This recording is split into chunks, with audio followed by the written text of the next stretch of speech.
बिस्मिल्लाहिर्रहमानिर्रहीम। ये बोन मेरे पास क्लेविकल है।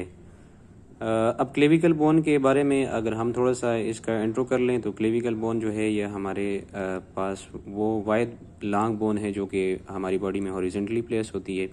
इसके अलावा ये सबसे पहले इस पे ओसिफिकेशन स्टार्ट होती है और सबसे लास्ट में इसके जाके ओसिफिकेशन ख़त्म होती है। और इसके अंदर अगर आप ये भी कर सकते हैं कि ये जो है सबकुटेनियस होती है और इसके अंदर कोई मेडुलरी कैविटी नहीं होती। और इसके अलावा भी आप जो इसमें ऐड करना चाहें तो वो ऐड कर सकते हैं। आप इसमें ये इसकी डिटर्मिनेशन कि ये लेफ़्ट साइड के या राइट साइड के लिए, तो इसके लिए हम लोग क्या कर सकते हैं कि इसके दो एंड्स हैं और एक शाफ्ट है। तो अब मीडियल एंड कौन से और लेटरल एंड कौन से, इसके लिए एक छोटा सा आपको स्टेप करना है। तो उसके लिए क्या करना है कि जो आपके पास ये मीडियल एंड होता है ये क्वाड्रेंगुलर इन शेप होता है और जो आपके पास लेटरल एंड होता है ये फ्लैटेंड होता है और स्मॉल होते हैं और मीडियल एंड जो होते हैं वो लार्ज होते हैं। इसके अलावा जो शाफ्ट है, जो मीडियल साइड वाला 2/3 पोर्शन ऑफ द शाफ्ट है, ये मीडियल साइड वाला 2/3 पोर्शन ऑफ द शाफ्ट है, ये फॉरवर्डली कन्वेक्स है। और ये जो lateral 1/3 portion of the shaft है ये फॉरवर्ड डायरेक्शन में कनकेव है। तो इसी तरह से आपको इस बोन को ऐसे रखना है कि ये जो मीडियल साइड पे आ जाए ये मीडियल वाला एंड, और ये जो लेटरल एंड लेटरल साइड पे आ जाए। अब शाफ्ट को आप ऐसे रखेंगे तो ये उल्टा हो जाता है, बल्कि शाफ्ट को आपने ऐसे रखना है ताकि ये फॉरवर्ड मीडियल वाला जो पोर्शन है ये फॉरवर्ड डायरेक्शन में कन्वेक्स आ जाए। इसके अलावा जो इसकी अपर सरफेस होती है वो बिल्कुल स्मूथ होती है और जो इसकी लोअर सरफेस होती है या इन्फीरियर होती है, इन्फीरियर सरफेस जो है वो इसकी आप देख सकते हैं ये रफ है और यहाँ पे एक सबक्लेवियन ग्रूव है। तो इसी तरह आप इन चीज़ों को जहन में रख के आप इसकी साइड डिटर्मिनेशन कर सकते हैं कि ये लेफ्ट के या राइट के। अब ये मेरे पास लेफ्ट के आ गई क्योंकि ये मीडियल साइड में रखूँगा। और ये इसके अलावा आप ये देख लें इसकी एनाटॉमिकल पोजीशन थोड़ी सी ये होती है कि ये जो इसका लेटरल वाला पोर्शन है ये थोड़ा अप होता है और ये जो मीडियल होता है ये थोड़ा डाउन होता है। तो ये आप इस तरह इसको आइडेंटिफाई करेंगे कि ये लेफ्ट है या राइट साइड की बोन है। हमने इसकी साइड डिटर्मिनेशन कर ली। अब इसके बाद में बोन्स के पार्ट और इसका थोड़ा सा आपको सरफेसेस बॉर्डर्स बताऊंगा, उसके बाद मैं अटैचमेंट की तरफ जाऊंगा।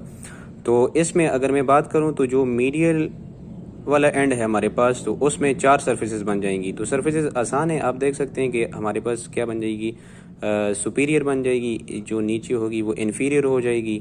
अच्छा, ये वाली जो है इंटीरियर आ जाएगी और ये वाली जो है पोस्टीरियर आ जाएगी। इसी तरह से अगर मैं लेटरल साइड पे चला जाऊं तो लेटरल साइड पे ये जो इंटीरियर और पोस्टीरियर ये बॉर्डर्स हैं, ये इतने बड़ा नहीं है कि इसको मैं सरफेस कहूँ, बल्कि ये बॉर्डर्स हैं। और इसके अलावा जो सुपीरियर सरफेस है और इसके अलावा इन्फीरियरली भी सरफेस है। तो अब जो मीडियल का हमारे पास इन्फीरियर है वहाँ पे एक ओवल शेप आप देख सकते हैं, ये फोकस सही नहीं हो रहा, ये देख सकते हैं ये ओवल शेप आरिकुलर सरफेस यहाँ पे इसने बनाई हुई है। तो ये इसको मैं डिस्कस करूँगा इसके साथ किसका अटैचमेंट होती है। अब इसके अलावा जो मैं अगर लेटरल साइड पे आ जाऊँ तो लेटरल की इन्फीरियर पे अगर मैं देखता हूँ तो यहाँ पे एक आपको ट्यूबरकल नज़र आता है। ये वाला इस ट्यूबरकल को कोनाइड ट्यूबरकल कहते हैं। और इसके अलावा ये यहाँ पे आगे आपको एक रिज नज़र आता है और इस रिज का जो नाम है ट्रिपेजाइड रिज इसको कहते हैं। और इसके अलावा अगर आप देखते हैं इस जगह पे ये इसकी बिल्कुल शॉर्ट में ये जो है आपको एक ग्रूफ नज़र आता है तो इसको कहते हैं सबक्लेवियन ग्रूफ कहते हैं। अब इसमें इस बोन के हमने बेसिक जितने भी पार्ट्स थे वो डिस्कस कर लिए। अब इसके बाद हम इसकी अटैचमेंट्स को डिस्कस करते हैं कि इसमें कौन कौन सी अटैचमेंट्स होती हैं। अब अगर मसल अटैचमेंट की बात करें तो सबसे इजी जो मसल्स याद करने का मेथड है वो आप थोड़ा सा तरतीब से चलेंगे और बहुत आसान है। क्लेविकल पे इतने मसल्स अटैच नहीं है, टोटल 6 मसल्स अटैच हैं, 4 की ओरिजिन है और 2 की इंसर्शन है। तो आपने ये जो मीडियल पे इंटीरियर सरफेस है, मीडियल 2/3 साइड पे जो इंटीरियर सरफेस है उस पे जो मसल्स की ओरिजिन होती है उसको कहते हैं पेक्टोरेलिस मेजर। ये जो इंटीरियर है, ठीक है, मीडियल सरफेस की इंटीरियर पे पेक्टोरेलिस मेजर, ठीक है। फिर उसके बाद जो मीडियल की आपके पास सुपीरियर सरफेस है, सुपीरियर सरफेस थोड़ी रफ होती है और ये ओरिजिन देती है हमारे पास स्टर्नोक्लीडोमास्टाइड मसल, जो स्टर्नम से और ये क्लेविकल से दोनों से ओरिजिन लेके ऊपर मास्टाइड प्रोसेस पे चले जाते हैं। फिर आप इससे थोड़ा सा ऐसे बोन को घुमाएंगे तो इसकी जो मीडियल वाला एंड है, बिल्कुल मीडियल एंड के close to the medial end, यहाँ पे एक मसल का पोस्टीरियर सरफेस से ओरिजिन होती है और उस मसल का नाम है स्टर्नोहायोइड मसल। तो 3 मसल की अटैचमेंट हमारे पास मीडियल साइड पे हमने कर ली।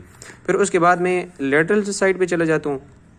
तो आप देख सकते हैं कि लेटरल साइड पे 3 मसल लेटरल साइड में मेजरली 2 मसल होंगे। जो इसका इंटीरियर बॉर्डर है उस पर डेल्टॉइड मसल होगा, और जो इसका ये हमारे पास ये वाला पोस्टीरियर बॉर्डर है वहाँ पे जो मसल होता है वो होता है ट्रेपीजियस मसल, लेकिन यहाँ पे उसकी ओरिजिन नहीं होती, उसकी यहाँ पे इंसर्शन हुई होती है। ठीक है, ये जो देख सकते हो हमने ये ट्रिपेज़ाइड जो रेज भी डिस्कस किया था, इसके बिल्कुल ऊपर यहाँ पे तो ट्रेपीजियस मसल की इंसर्शन होगी, ओरिजिन नहीं होती।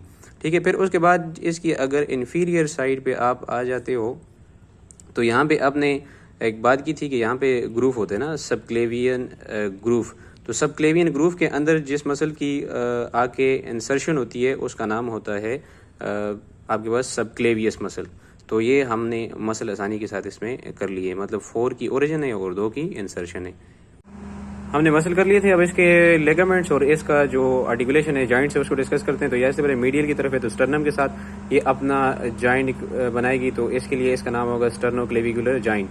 और इसके अलावा ये बात आपने याद रखनी है कि जो इसका पूरे का पूरा जॉइंट होता है उसको कैप्सूल ने कवर किया होता है, फाइब्रस कैप्सूल ने कवर किया होता है। और इसके अलावा ये बात भी याद करनी है कि जो इसके इंटरक्लेविकुलर लेगामेंट्स भी होते हैं, क्योंकि 2 क्लेविकल भी आपस में मिली होती हैं, तो इंटरक्लेविकुलर लेगामेंट्स भी होंगे, लेकिन वो सुपीरियर सरफेस पे होंगे, यहाँ पे बिल्कुल सुपीरियरली। और इसके अलावा आर्टिकुलर डिस्क होती है पोस्टीरियर सुपीरियरली। तो ये 2 चीजें आपने याद रखनी है। अच्छा, इसके बाद अगर मैं सेकंड लेगामेंट पे बात करूं तो सेकंड लेगामेंट यहाँ पे ये जो हमारे पास ओवल इम्प्रेशन है, यहाँ पे चूंकि हमारे पास फर्स्ट कोस्टल कार्टिलेज अटैच होती है, तो इसके लिए जो लेगामेंट्स की जरूरत होती है वो होती है कॉस्टोक्लेविकुलर लेगामेंट। और इसके अलावा अगर मैं दूसरी सर्फेस पे चला जाऊं तो यहाँ पे ये जो कोनोकॉइड ये जो ट्यूबरकल है और इसके साथ जो है ट्रिपेज़ाइड रिज है, तो इसके ऊपर भी एक लेगामेंट अटैच होता है कोरेकोक्लेविकुलर लेगामेंट, क्योंकि कोराकोइड प्रोसेस के साथ उसका रिलेशन होता है क्लेविकल, तो इसके लिए नाम हो जाएगा कोरेकोक्लेविकुलर लेगामेंट।